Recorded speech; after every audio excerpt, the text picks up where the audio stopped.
Hey everybody, welcome to episode 54 question mark of the Joys of Nope. Games podcast. Not Nope. 54? Nope. Episode Maybe. I'm pretty sure this is 54. You sure? Pretty sure.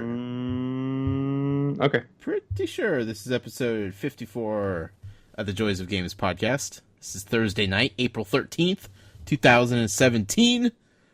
I am your slightly confused host, Josh Brown. I am joined by the very much more confused co-host of mine, Colin Wheeler. I don't even know what year it is. I don't. You're right. It is 54, by the way. I did have Okay. to look that up.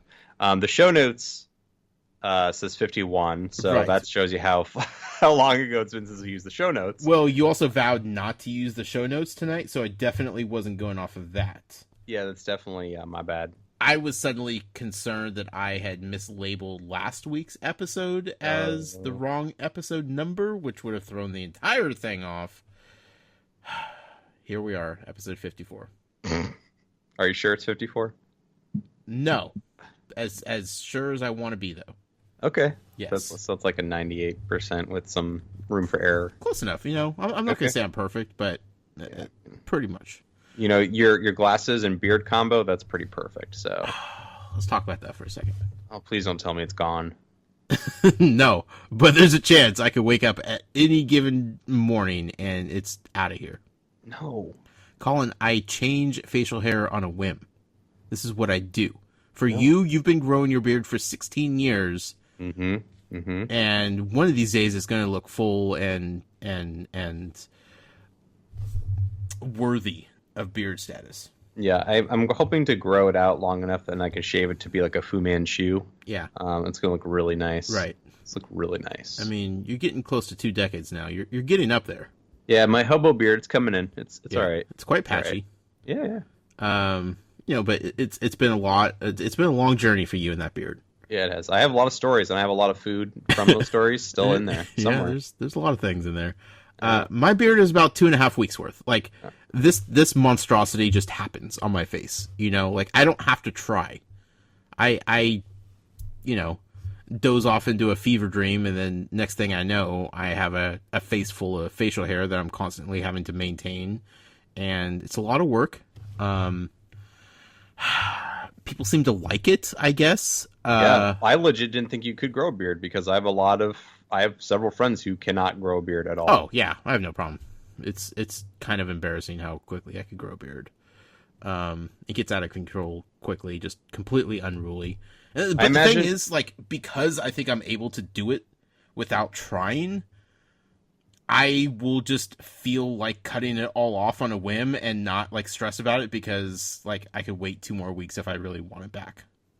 I imagine it's like that scene in the Santa Claus where you like shave and then you look up in the mirror and all of a sudden it's back. A little bit, yeah. Okay, yeah. Like all yeah, right. like if I like don't do anything for a couple days, it's just like wow, I'm getting a little out of control here. Like I'm feeling kind of homeless. Like this is strange. People are going to assume I am not taking care of myself, and they're going to call CPS on me.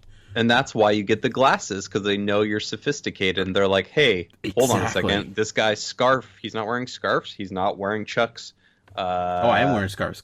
Hufflepuff. Oh, you are wearing scarves. Hufflepuff. Scarves, okay. Right. Oh, do you have the beanie that like just barely sits on the back of your head? Just kind of just sits up there. Yeah, and like Yeah. some flannel. No flannel yet. Oh, no flannel yet. No. Okay. Well, okay, here's the problem though, right? Okay. My biggest issue with the facial hair is the absolute moment when I feel like my face is too hot, the thing's gone. It's out of here. Now, it could be a cold day outside, but if I'm doing something that I'm getting a little extra sweaty and I'm just like, this thing is a little too warm on my face, it's out of here. It's like taking off a sweater for me. You know, so that's why I'm saying at any given moment, I'm shaving it off. Disappointing. But it stays for now. But it's not disappointing though, because again, give me a couple weeks and it's back. No, it'll never be the same. Oh, it will. Oh, it will. No, it'll be more coarse, and it's just inappropriate at that point. I'm conditioning it, which is really weird. I'm combing it. Like, Oh dear. Yeah. You have like a comb in your wallet? No. Just in the morning and at night. Oh, okay. usually after shower. Mm. Here's the concerning thing though, Colin. I don't know if you're going to be able to understand this. Okay. Okay. Might be a little over your head, but I'm sure somebody out there listening is going to relate in some way. I usually keep some scruff on my face. I never have just a naked face. Ever. I can't remember the last time I've had a completely naked face. Even if I like take it all the way down, it's still stubble, right? Okay. When it's short like that, stubbly, 5 o'clock shadow type of beard scenario type of thing, things are fine. Everything looks fine. I have red facial hair, which is strange because I don't have red hair at all. Yeah, in the sun, my facial hair looks like that too. Yeah. I was born with platinum blonde hair. I now have brown hair if I were to grow it out. But my facial hair is totally red. Way too red. Thanks to my Scottish heritage. Scottish. But here's the thing, Colin. Growing out my beard has brought out some gray hairs in my beard. No. And I'm kind of freaking out about it. Oh, man. Because it's not enough gray hair to where it's like that cool salt and pepper, older, sophisticated, like I'm just hitting my stride as like an adult man looking, look to it, Now it's just like, oh, he's getting some gray hairs. Oh, no. It's like, yeah. I record with this guy named Colin. It's pretty stressful. Yeah. Pretty stressful. I imagine so.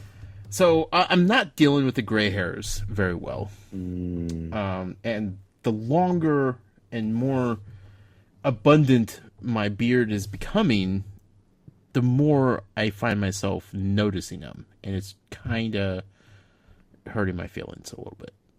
Well, you're old. So I am old. See, now I got glasses. So now I'm leaning. There's two ways I'm leaning here. I'm either leaning very heavily into the old man look, or I'm leaning into the Pacific Northwest hipster look. Yeah. Of the two, I don't know which one's worse, but I'm dead smack in the middle of both of them. In like 3 or 4 years, you're going to get that nice salt and pepper beard, and you're going to be like exactly like the stereotypical Pacific Northwesterner, because right. You have the younger kids who are kind of like, they have beards sure sometimes, but a lot of times they're clean shaven. But then you have the older guys that clearly should not be acting like the younger guys, but still are. Right. So that's how you'll be. Yeah. I can't It's gonna be great. I'm excited. I'm excited for this. This is my life now, Colin. I mean, I'm going to look forward to that in just a couple years here too. What are you talking about? I could talk. Yeah. What? I mean, first you got to graduate high school. Well, yeah, that's step one. One thing at a time, Junior. It's a progress. I can't get past my PE class. They keep throwing medicine balls at me. I don't know what to do. The teacher just laughs. I just don't know. It's tough. What was your favorite thing about PE in school? High school? Oh, I was a fat kid, man. I hated PE. My gym teachers hated me. Well, they didn't hate me, but they're like, oh, it's the fat kid. You still don't like PE, though?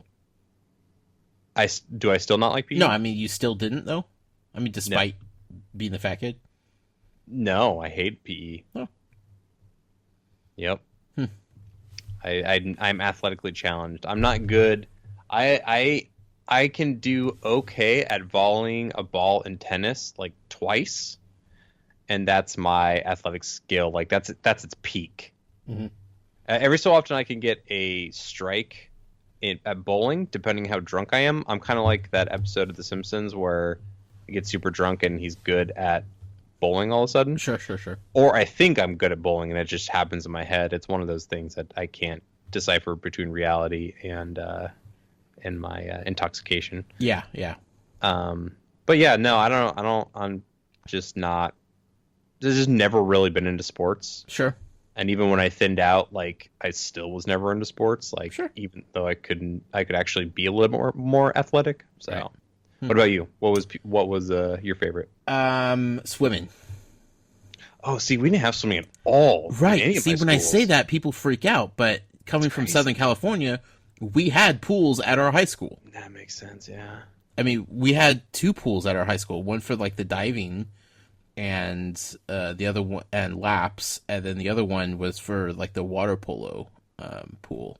Okay. That was a lot of fun. Like being able to just like go swimming for like 45 minutes or an hour and like get credits for it for school. Like that was bizarre. Although awesome. There was one time in class where like, because they still had to give us some sort of exams, and like, how do you exam people at swimming? Like, are you dying?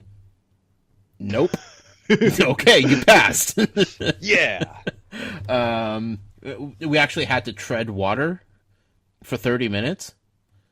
Do you know how hard it is to tread water for 30 minutes? That's tiring. Just think about it's that. It's exhausting. I love swimming. Like if they had swimming, even when I was a bigger kid, like I loved swimming. Like my mom and my aunt used to call me a fish because all summer long I would swim. Yep. Like that's all I would do. I still like swimming. Like that's my workout of choice because it's like you get that really good exercise with like almost your entire body. Yeah. But you also don't get like the aches and pains of impact of like when you're running and stuff like that. It's also just stupid fun.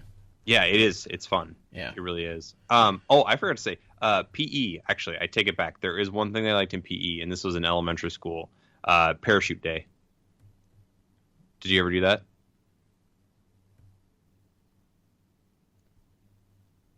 I hate you so much. Why? Parachute day's the best. I hate you so much, and you know why. No. You know why. You can't say that you don't like Parachute Day. Colin, you know why. Don't mess with me. Parachute Day. It's the best. It's the best. Colin. It's the best. You know why, right? No, I don't know why. Tell me you're joking, right? No. You don't know this about me? I don't know this about you. Are you serious right now? I'm serious. I have no idea what's going on. I am deathly afraid of rainbow parachutes. What? One of my irrational fears in life, and this is absolutely 100% honest truth. I have a legitimate fear of the giant rainbow parachutes used in PE. Okay, for starters, I don't know why you think I would know that about you. I'm pretty sure I've told the story before. I have no idea how that would come up in conversation. Between us, we've talked about some random things, Colin. That is true. But I don't ever remember we turned your mama joke into a console war debate. That's true. Yeah. That's true. Why are you afraid of rainbow parachutes? And also, to be fair, in my elementary school, it was a real parachute. It was like a straight up just white parachute. So I didn't have the rainbow. So maybe you'd be fine with regular parachutes. Probably not, no. You should try this. Did it have like the hole in it in the middle? Yeah, I had to have. And you put like the balls on top of it and fling them up, down, or like. Yep. And you make like the mushroom and stuff. Oh God, stop it. Okay. What? Okay. On it. Yeah. This is. I wish I was making this up, Colin. Like this is stupid. This is the most stupid thing ever. But okay. At some point, and I cannot pinpoint which year it was. Definitely elementary school. But our PE teacher, because that was a fun thing to do, right? Play with the giant parachutes. Yeah, it's the best. Fling them up and down. You'd run underneath it, and it'd be like your little secret fort, or you and your friends would be running around playing tag, or all kinds of great things to do underneath it. Flinging the balls up above it, and okay. At one point, I remember my PE teacher stressing about how important it was to hold on to the parachute, right? Because if you let go, like your corner, your flap would go flying, and et cetera, et cetera. I don't remember if she explicitly said this or if I was just interpreting what she was saying a different way. But she made it sound as if, or definitely, or said it, that if I were to lose my grip on it, I would be endangering the kids around me, because if I lose my grip, there's so much force in the parachute from it flinging up and then coming back down and whatnot, that not having that one corner secure would basically be like the broken link in a chain, and would just cause the rest of like everybody holding it to violently lose control the parachute, and it would like start flinging kids to their death and causing injuries and chaos and destruction. So every time I had to do this stupid parachute, I would hold on to that thing like the world depended on it. Because honestly, in my head, the lives of my friends around me depended on me not letting go of that thing.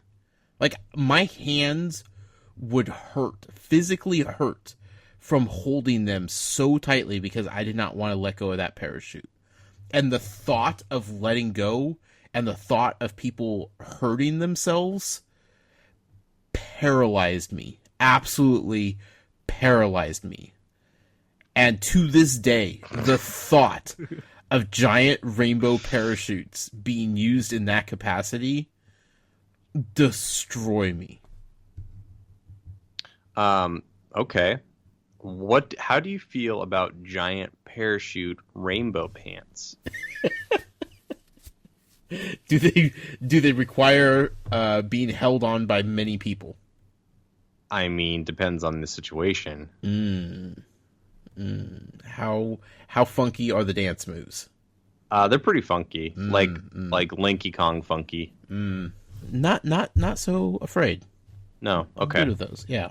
That's really it's interesting when you look at the things that you basically imagine things in your head as a kid, and these irrational fears like become reality in a sense, right? Because I remember kids letting go of the parachute, and all it did was like fling up a flap a little bit, but it didn't hurt anyone. No. And I'm sure I saw that too. But yeah, but like for some reason in your head you think that as truth. Like I remember having a dream as a child after watching E.T. that E.T. was going to kidnap me on Halloween. And when Halloween came around, I couldn't fall asleep because E.T. was hiding underneath my pile of stuffed animals to come take me away. Right. And I couldn't watch E.T. for ever. Like I still hate that movie. Like as an adult, like he's not scary. No. I watched the movie like he's a nice little alien, but that weird irrational fear in the back of our brains just sticks. Yep. And I don't know why. Yeah. Yeah, fun fact. So when you said that, like, I honestly thought like you were just like goofing on me. No, I was trying to think of like the good memories I had in PE. And in elementary school, I had good memories. That's like the worst. That's the absolute worst. Middle school is terrible. So. You want to know another irrational fear of me? What's that? Okay, you know I don't like spiders. Yes. This is a well-known fact. Yes. Despise spiders. Did you watch that video I sent you on Twitter? It's really cool. Colin, I don't trust anything you send me. And going forward, I'm definitely not going to trust anything that you send me. It's the best. So I don't like spiders. I mean, who doesn't? Deadly spiders, they're pretty bad. They're awful. Yeah. I am afraid. Paralyzing, deathly afraid, will not absolutely, no matter what,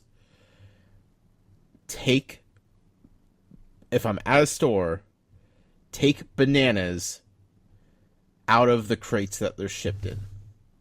I will buy bananas if they had been taken out of the crates and put on like the little display shelves that most produce sections have. But if the lazy produce people just take the crates, open them up, and just lay them out there, I will not grab a bunch of bananas from a crate. Yeah, I don't blame you. No, that's Spider City. Brazilian bird-eating death spiders. Yeah. Not a chance. And here's the thing. If it wasn't for people actually finding those stupid spiders in clumps of bananas and taking them home to their houses, if it wasn't for the fact that it actually happens, I'd probably be okay with it. Yeah. But it's a real thing. You know what's even worse? Sometimes I'll go to like a Asian grocery store and they sell Concord grapes. Okay. And they put them in boxes and they shrink wrap them, right? Okay. And you can only buy the Concord grapes in boxes. You can't buy them in like the little baggies that they have at the stores and stuff. Sure. It's like a box of shrink wrap. I remember one time we bought a box of them. Don't finish this. It was halfway covered in cobwebs with spiders on the bottom of the box. Oh, God. Did you burn your house down? I kind of wanted to. Yeah. I really did. Like, is this your current house now? No. Okay. But I kind of wanted to. Yeah. Because I burned my old house down. That's, you know. I can't. I was just seeing if I needed to come over to where you're currently living and burn it down. Man, like for I was so. And the worst part of it is like it was like $15 for that stupid box. Yeah.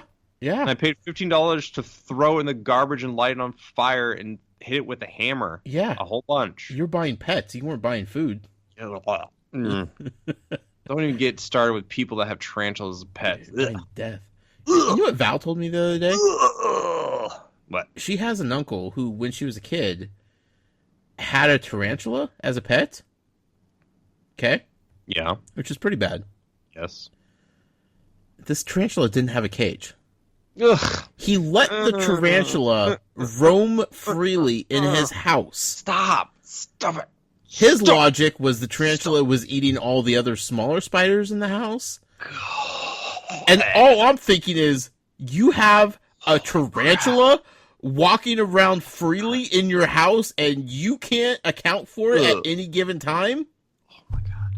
Is that not the worst thing you've ever heard? I'm getting like heebie-jeebie goosebumps. Could you imagine waking up in the middle of the night to like this the thing just doing his thing in your bed? Spiders or whatever? Love warm stuff. Exactly. So they're gonna be in your freaking bed, and if you happen to kick it and it gets pissed, guess what? You're dead. Doesn't care. It's not making friends with you. Holy crap. Could you imagine just like waking up and it's just like, oh, what's up, Charlie?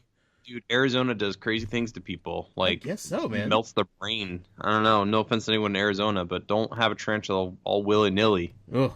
Holy crap. Yeah. Ugh. Oh my gosh. Let's move on to some good things, Colin. Really overwhelmed right now. Yeah. Did you know that this is a podcast about video games?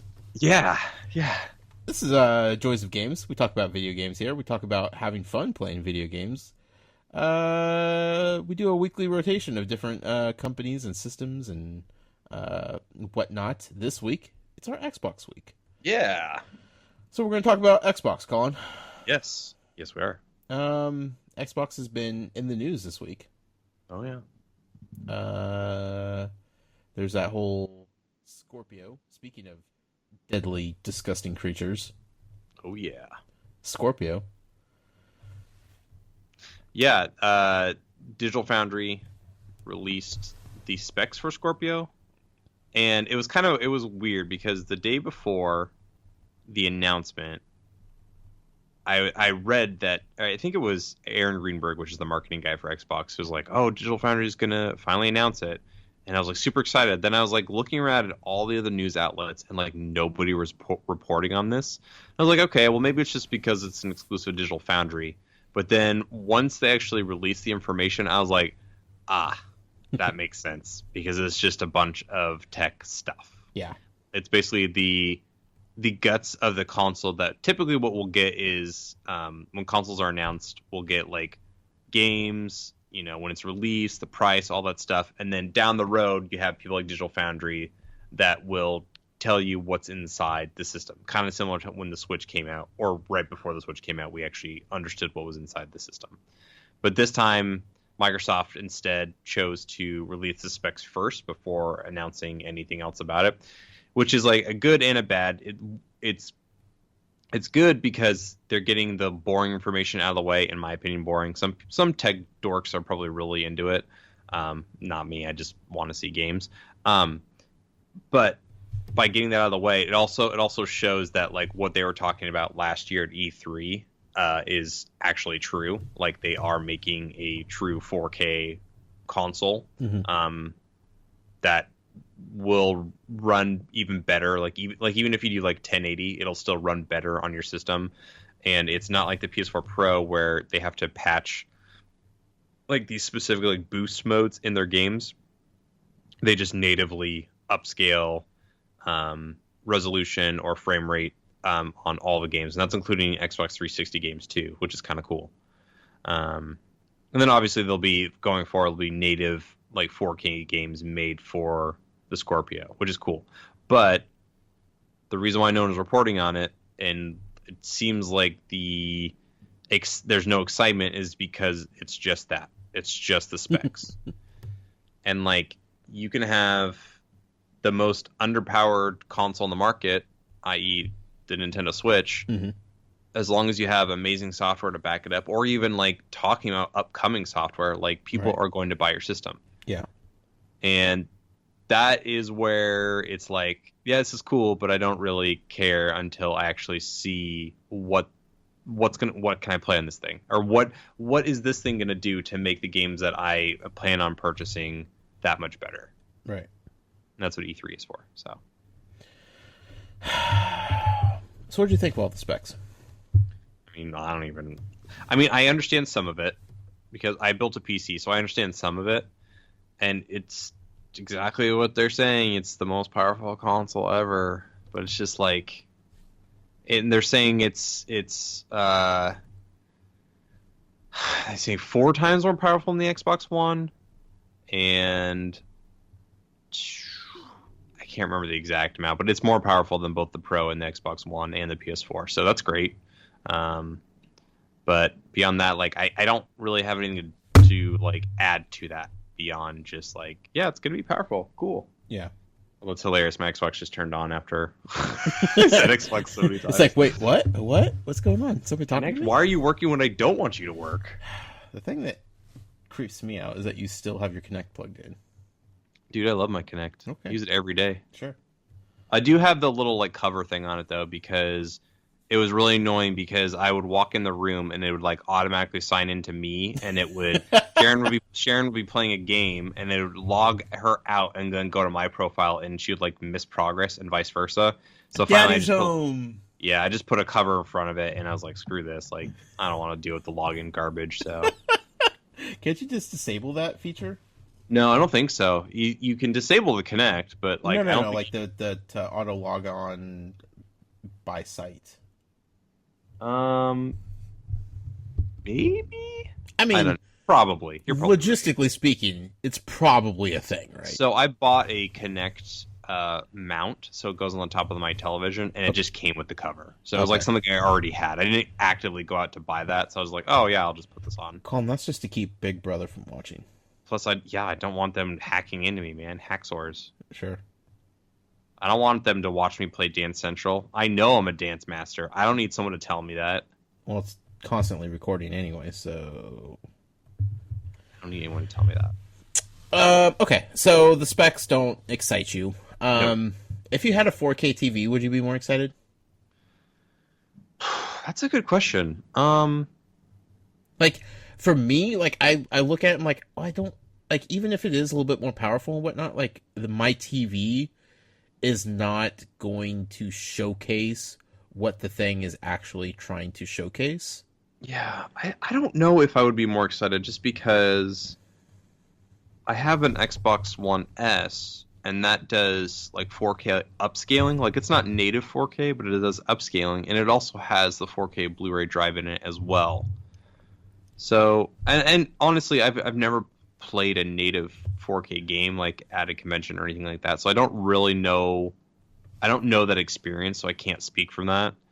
But I will say that like the Scorpio information excites me more than the PS4 Pro from just like pure hardware perspective, because like the PS4 Pro honestly just does not seem that much better than the PS4. Sure.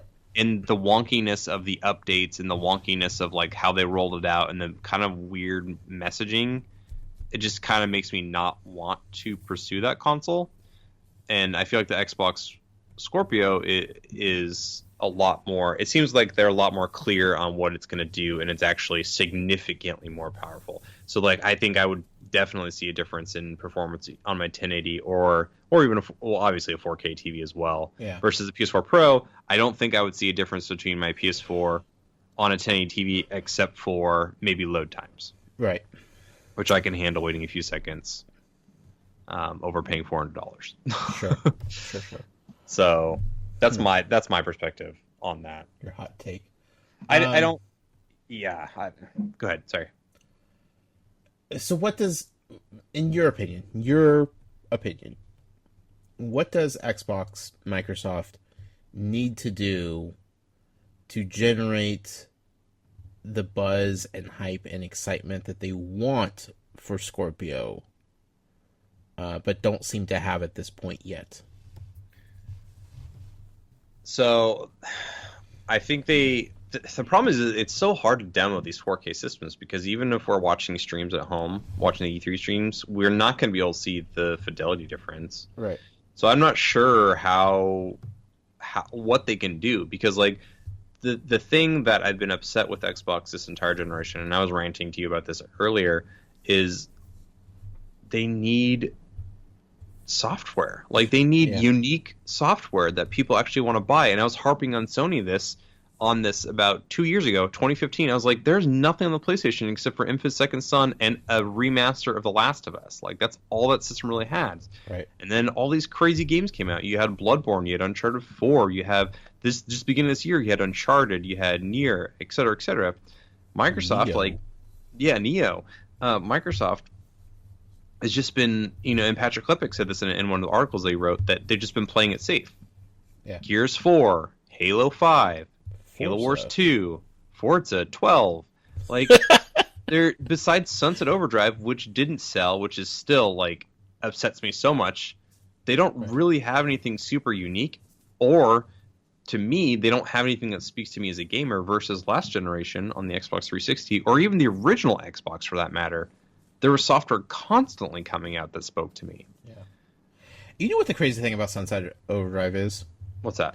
Is that's a really awesome game. You and I both agree on that. Yeah. Super fun. Didn't sell well. It didn't even seem to like generate excitement when it was games with gold, for free. Yeah. People were just like, whatever. Which is stupid because that game was so good.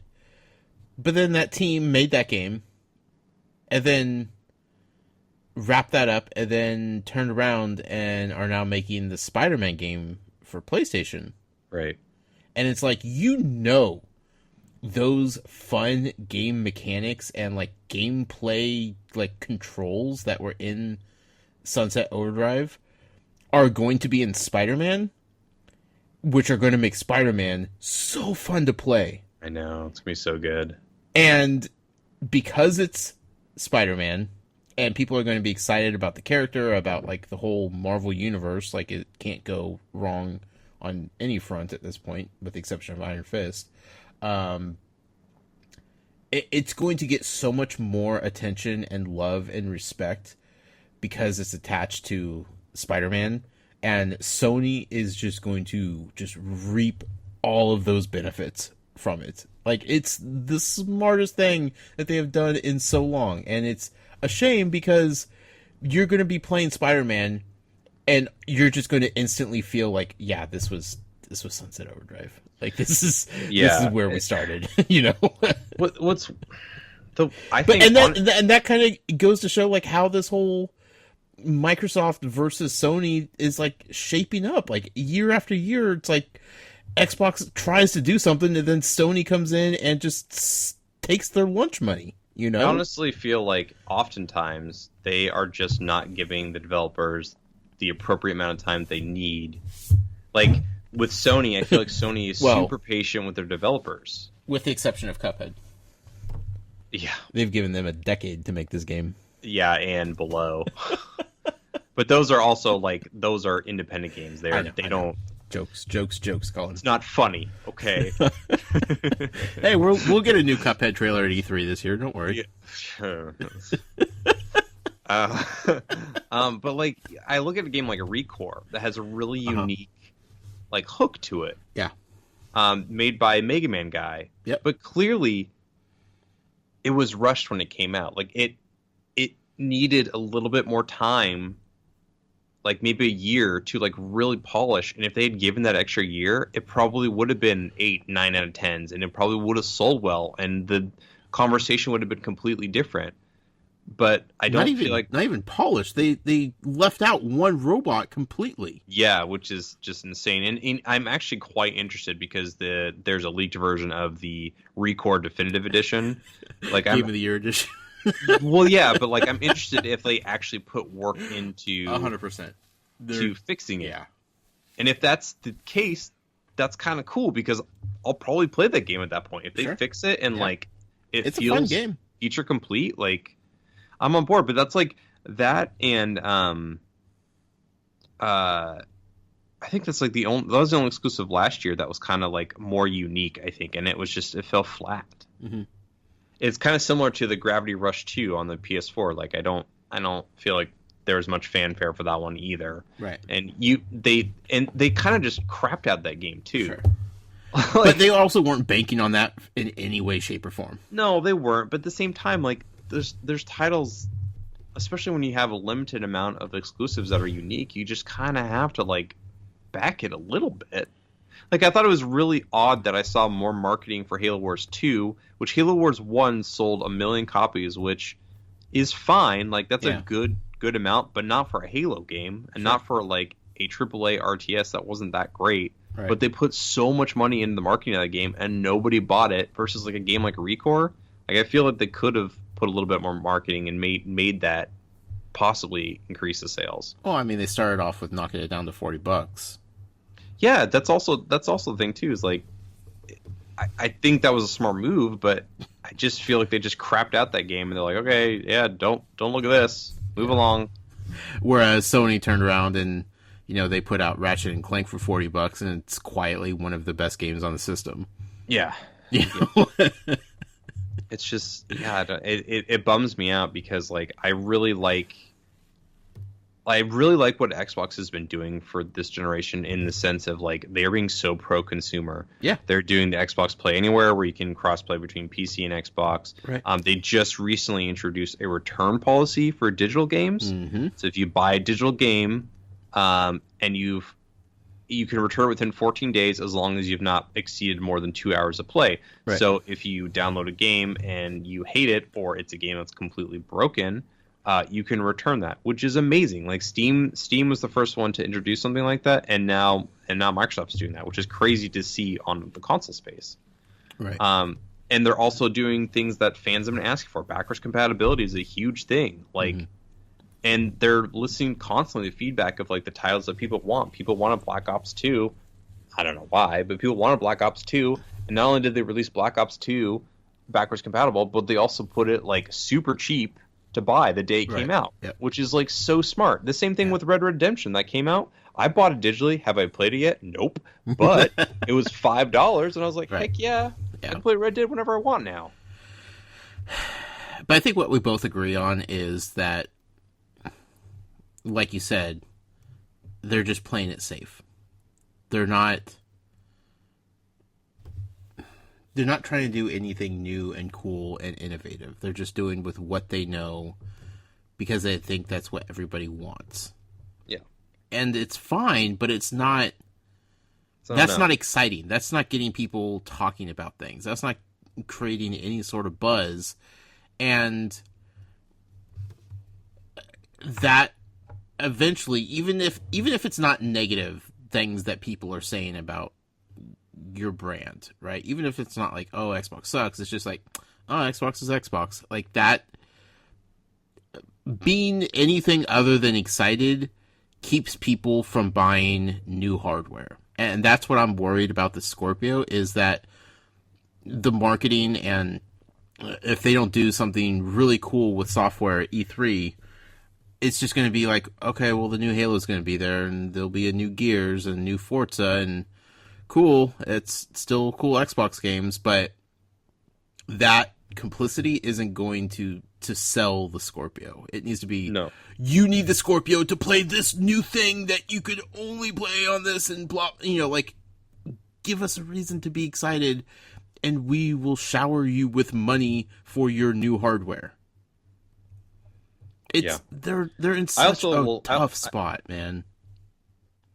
They are, and I also think too, like, they're aware of the market feeling on Scorpio too. Like, the Xbox faithful, are gonna buy it. Like, sure. I depending on what it is, I'm more considering buying Scorpio than I ever have been for the PS4 Pro, even though I've played more PS4 games this generation that I've enjoyed than on my Xbox. What's the max price you'll pay? Just probably $500. I mean, okay. I paid $500 for my Xbox One, so that's right. That's the max I would be willing to pay.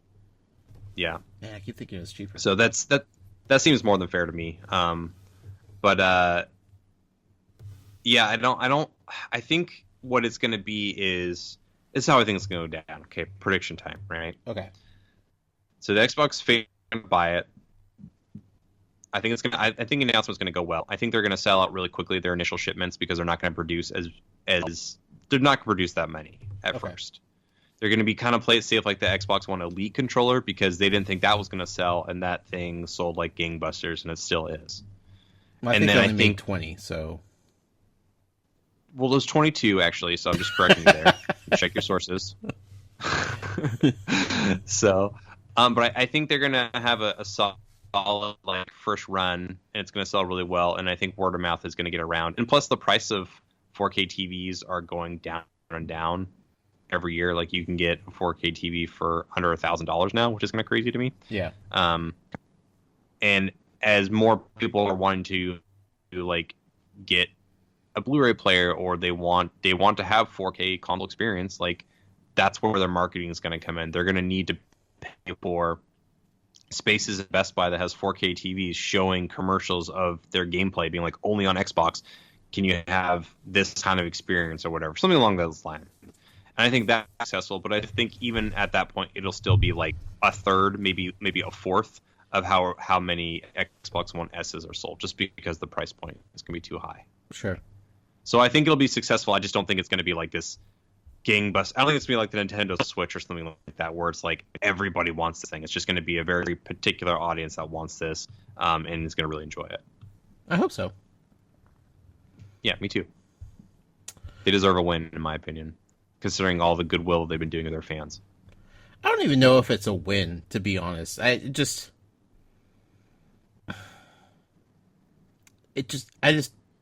It needs to be positive, Yeah.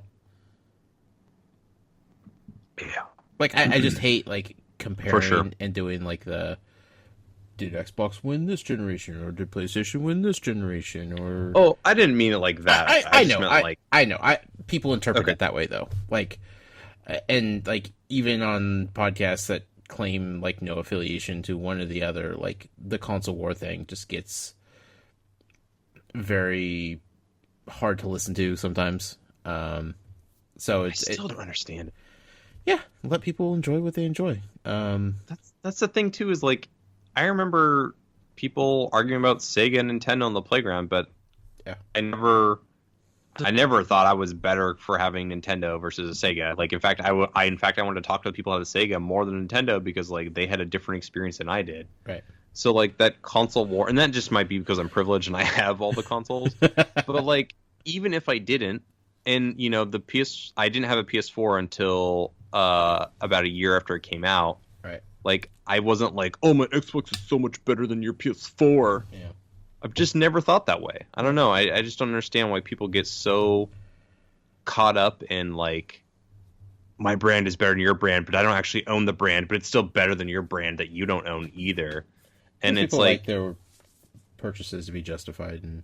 But what's weird about it is a lot of, like, I follow both sides. I follow people that are like PS4 crapping on Xbox. I follow people that like Xbox that crap on PS4, or I see the mentions at least. Yeah. And oftentimes they're like, I have a PS4, but the Xbox is so much better. I crap on PlayStation. And then PlayStation people are like, well, I have an Xbox, but I never play it. It's collecting dust. So, and it sucks compared to my PlayStation. It's just like, it doesn't make any sense. Like, you have the systems. Why are you still mad at each other? Like, why? Yeah. Why? I don't know, man.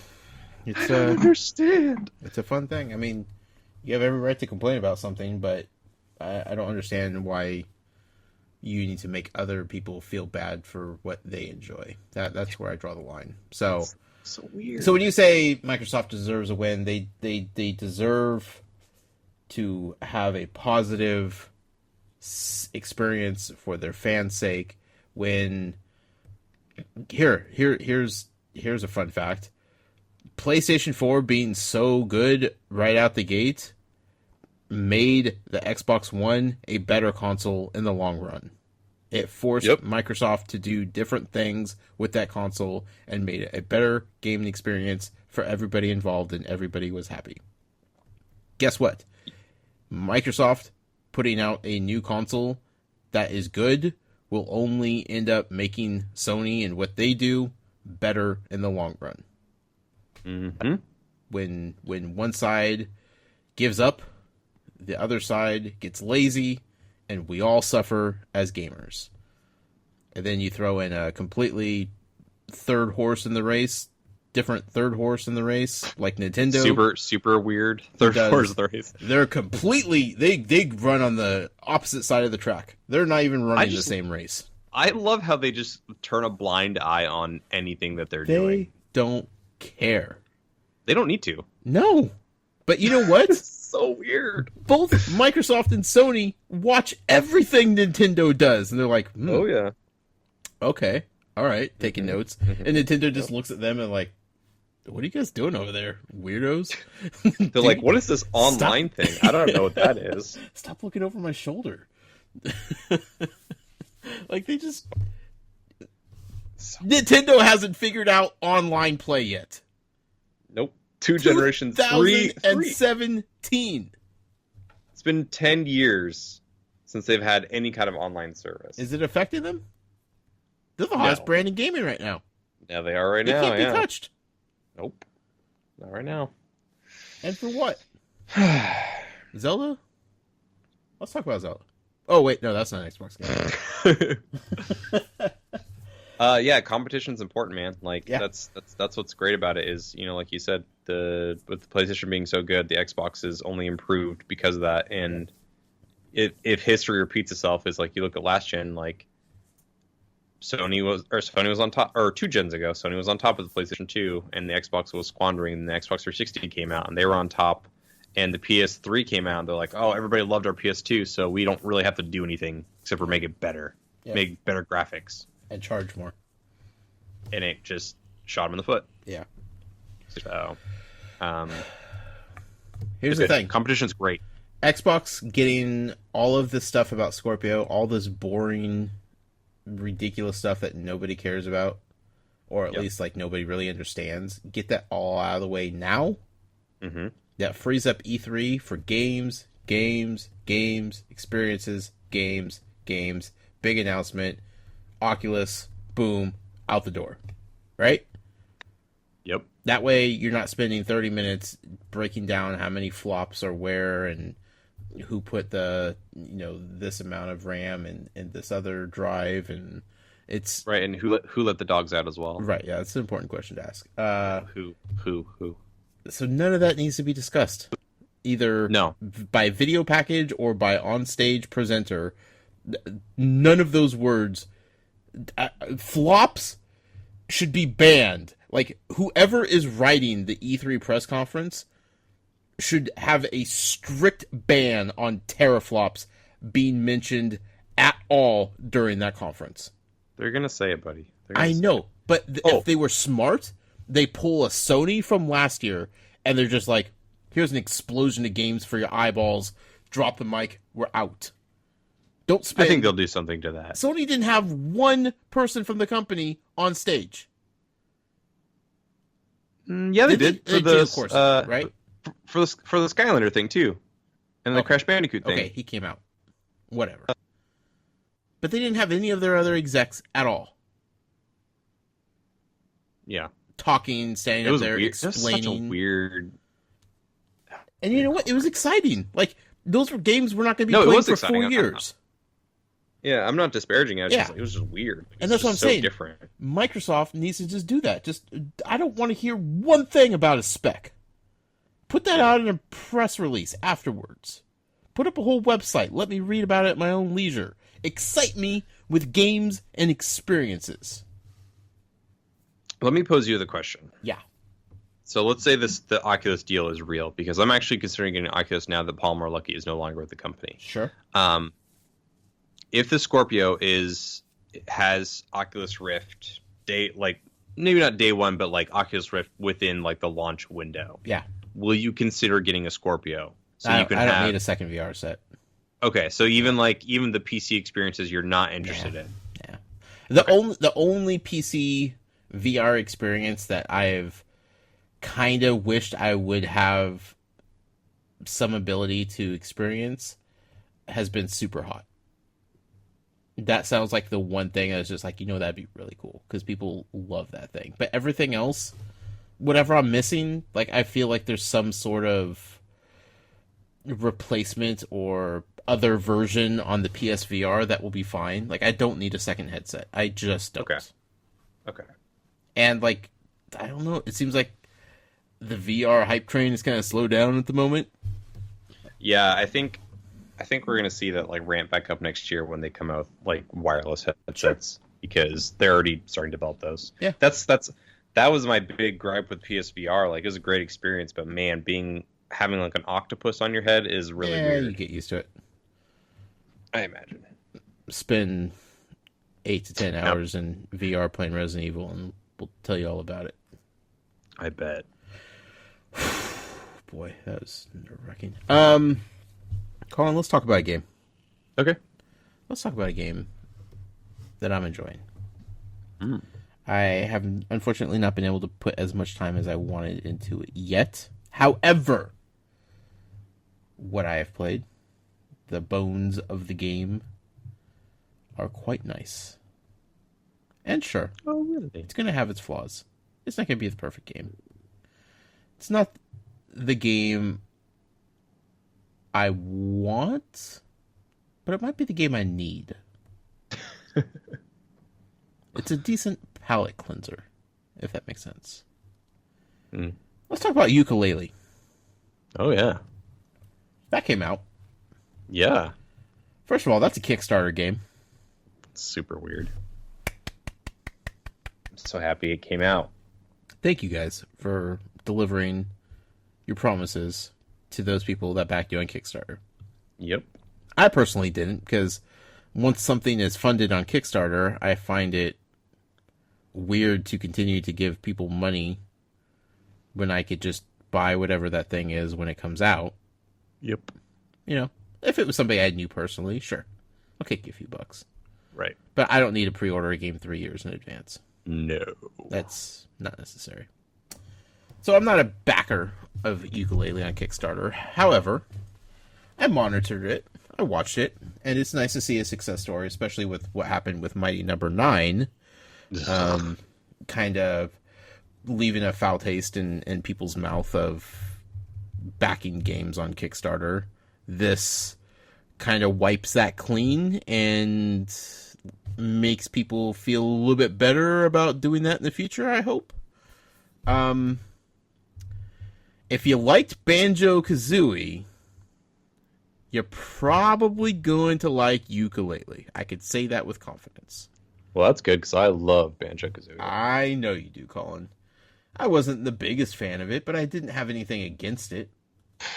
I never Blasphemy. disliked it or hated it. It just wasn't something that I particularly fell in love with for whatever reasons. Maybe I just didn't have the attachment to the characters, or I don't know. Regardless, it is a spiritual successor of Banjo and Kazooie in just about every possible way it could be. The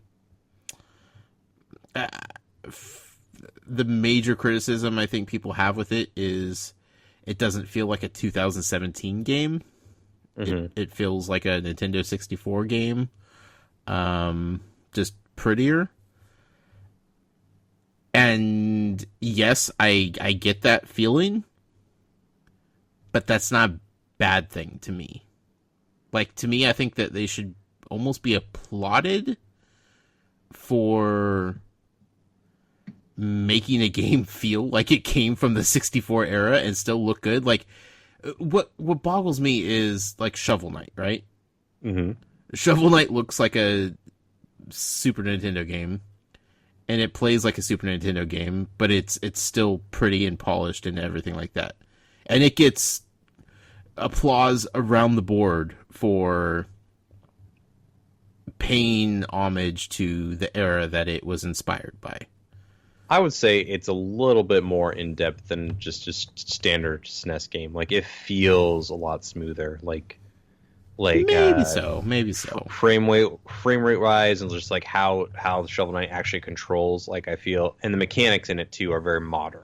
Yeah, so I think that's not a direct comparison. But then again, I haven't played ukulele, so yeah. keep going. Okay, maybe that's maybe a little bit of a stretch. I mean, Shovel Knight is pretty phenomenal overall. Ukulele, I mean, yeah, I mean, it still has it still has its issues and whatnot. It's not a AAA game by any stretch of the imagination. It feels like you exactly think it's going to feel like. It's a platformer. It's an adventure platformer collectathon game. And you know what? I kind of like those, Colin. Yes. I kind of like those kind of games. So fun. They are. The characters, they're great. They're lovable. They're enjoyable. The game, the world is vibrant, and colorful. The music is fantastic. You're gonna love the music, Colin. You're gonna dig it. So. Yeah. It's. I like it. It's a game where I'm going to be able to play it. I'm gonna be in bed. If I'm wanting to take another break from Zelda at some point, I could put my Switch down and I could say, you know what? I'm gonna play around in ukulele for a little bit. And I won't have to think. I won't need to stress. I won't need to be anxious and worked up about, like, you know, encountering some tough battles. I keep trying to talk myself back into getting into Horizon Zero Dawn again, which I know you've been really enjoying and loving and whatnot. And I want to get back into it too. But when I'm taking a break from Zelda, I don't want to get back into that fast-paced, action-y, tense moments of video games of, like, fighting the creatures and all that stuff. Like, I kind of want to shut my brain down a little bit. And, like, ukulele is going to be that game where I could just decompress and play around and have fun with a fun-spirited, whimsical video game and not put much thought into it. I don't need to think when I'm playing ukulele. I love that. Like, I love that idea, and I really, like, when the game was announced, I knew I was going to buy it as long as it was actually made, and I'm just waiting for the Switch version. Like, I just want to be able to play that in bed for that exact reason. I just want to be able to chill and relax wherever I am. Right. So, I will probably pick. I don't know how far away that is, but I will probably get it on the Switch also. Because it's just, it will feel really good on the Switch. I'm not patient right now, and I don't know how far out that's going to be. Yeah. So it's just like, you know what? I will get this now. I will play it on the Xbox. I will enjoy it when it comes out on the Switch. I will revisit it then. But for now, I need that. I need that come down game of, I just want to have fun and dink around for a little bit and not feel like there's any serious repercussions in anything that I'm doing, and not have to worry about, like, a serious in-depth story or emotional moments of the game or anything like that. I could just have fun playing a game, man. Yeah. It's just fun, Colin. But man, Zelda's really good. I'm sorry, I'm addicted, Colin. I don't blame you. It's like 130 hours. We'll have a longer conversation on our Nintendo episode, but yeah, I have a few thoughts on Nintendo or about Zelda and relative to other games that are not Zelda. Yeah. And it might not be news that you may want to hear. So like Zelda and then everything else. Basically. Yeah. This is like Super Mario Brothers. Like in what Super way? Mario Brothers was like the defining video game of like there's that game and there's everything that came before it and then everything else that's come since then. Yeah. I can see that. Well, yeah. Like there's a definitive line in the sand of video game history when Super Mario Brothers was released of what games looked like and played like and felt like up until that, and then what came after that. Yeah, I think. Yeah, I guess we won't know for a couple years, but I definitely agree with you on that notion because I do feel like it's going to change game design. Yeah. In a huge way going forward. Yeah. And oh man, I don't. It's the only thing that bums me out about like how good Breath of the Wild is finishing Breath of the Wild. And the fact that we're going to probably wait 5-6 years until the next one comes out. Yeah, but we have DLC in a couple months, Colin. We do have that. And then DLC a few months after that. I do have that. I may replay it in hard mode, I'm not going to lie. Okay. I've been constantly thinking about it. It's like, man, I want to go back to Zelda, but I'm like, I don't want to play more Zelda until hard mode comes out. Because I'm frightened to death to play it in hard mode, and that makes me so excited. Yeah. Ukulele is really good, though. I'm excited to play Ukulele. It's a fun game, Colin. It's a fun game. It delivered. Here's the thing. It never delivered, or it never promised anything more than what it has delivered. I don't feel like they told us anything in the development cycle ever that it didn't live up to.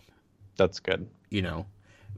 Now, that's not to say people didn't have higher expectations for it or didn't expect more from it and get disappointed because whatever their own hype or hype from websites or whatever hyped it up to be and it didn't live up to that. Like, that's not fair to put that on the shoulders of the developers who promised something and delivered exactly what they promised in the first place. Can't ask for more than that. Yeah. So, Ukulele. It's available on Xbox One, PS4, and soon to be, hopefully, on the Switch. And PC. Is it on PC, too? It's on PC, yep. I mean, everything's on the PC.